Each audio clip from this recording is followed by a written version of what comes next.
Welcome to episode 10 of Channel Legendarium. Today we'll be covering Christmas Through the Ages Part 2. In Part 1 we covered the Middle Ages, and in Part 2 we'll be covering Christmas during the upheavals of the Protestant Reformation, and as it takes the form we know today during the 18th and 19th century.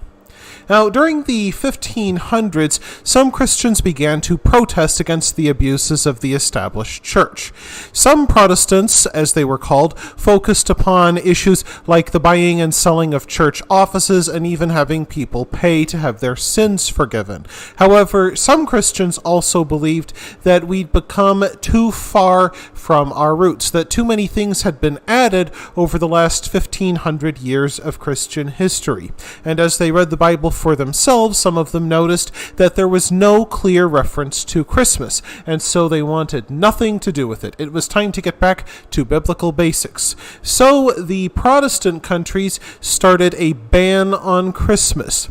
Some communities even set up public work projects on Christmas Day so that people would be too busy digging ditches to celebrate Christmas. Other communities set up days of fasting and humiliation to make up for past Christmas sins. And if you saw the first video, you'll know that there were a lot of Christmas-related sins to make up for. It's worth noting that some communities even punished people who celebrated Christmas with fines. It's also worth noting that one of the key sticking points of this war on Christmas was shops. Shopkeepers were expected to remain open through the Christmas holiday, and of course, most Christmases they remain closed. And so the authorities began going door to door and dragging all of the butchers and the candle makers and the clothiers out of their houses, away from their Christmas goose, and back to their shops, forcing them to remain open. And this led to the bizarre sight of mobs forming in the streets, trying to fight off the officials so that the shopkeepers could celebrate Christmas with their families. And in time, the Protestant reformers learned the same lesson that the church fathers did way back in the waning days of the Roman Empire, that people just enjoyed their Christmas too much to give it up. So the Protestants set about remaking it in their own image, and they were so successful that this new version of Christmas even spread to Catholic countries. During the 1700s, Christmas was remade, much as it had been in the High Middle Ages, as a religious holiday focused upon spirituality and church attendance. A charming custom called sticking the church emerged, and this is where people would put together green bows along with garlands of holly and ivy and mistletoe and decorate the church with it until it glowed green.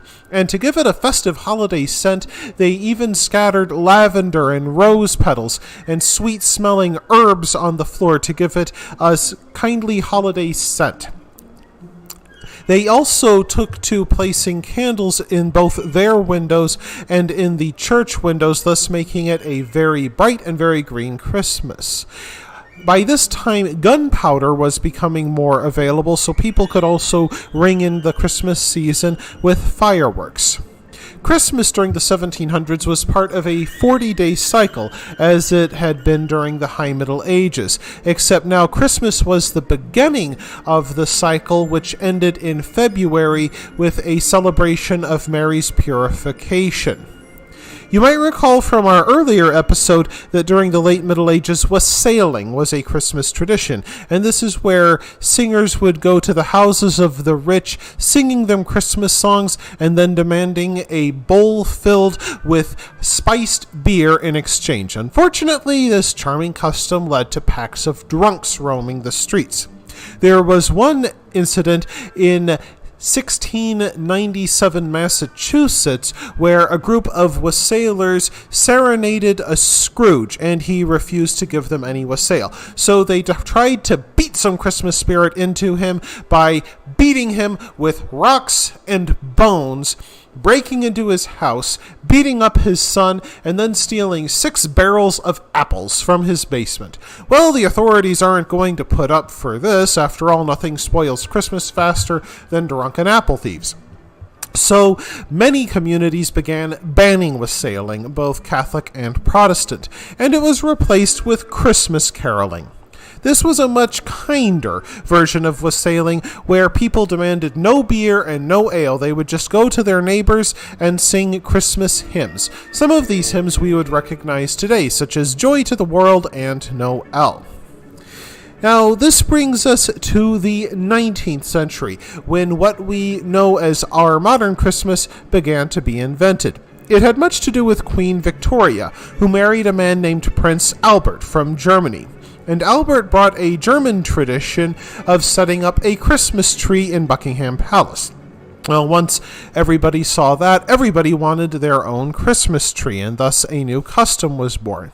Christmas really began to take off from being simply a day of Christian observance to a much grander occasion with the publication of A Christmas Carol in 1843. And in that book, Charles Dickens not only emphasized the holiday's Christian roots, but proclaimed it a day when the shared humanity of all people could be celebrated. And indeed, it took off in very profitable fashion. Gift-giving became popular among British middle-class families who were both greater in numbers and greater in wealth. And to share their bounty, they began buying gifts for each other. At first, they were small things like fruits and nuts and sweets, but then presents got bigger, store-bought, and were put under the tree. Another industry that took off were Christmas cards. Now, Christmas cards were a novelty for the rich at first, in part because of the high postage fees and because color printing was so expensive. However, as postage fees and color printing came down in price, Christmas cards became something that everybody could enjoy. And one thing you've probably noticed with all of this gift giving and all of these postcards is that Christmas is becoming big business. After all of the publishing houses are getting involved in printing Christmas cards, and even turkey farmers are getting into it, providing roast turkeys to the new British middle class. All of these things led to a commercialization of Christmas on a much grander scale than anything that had been ever seen before. Indeed, many moralists and Christian pastors began to object to the commercialization of Christmas, noting that we did, at one point, worship Christ on Christmas instead of Santa Claus or Father Christmas or Sinterklaas. And that wraps things up for Christmas Through the Ages. I hope you've enjoyed this journey through time. If you've enjoyed what you've seen, press like. If you want to see more, press subscribe. And if you've got anything to say, please let me know in the comments section. Thanks again for joining me, and a Merry Christmas to you and yours.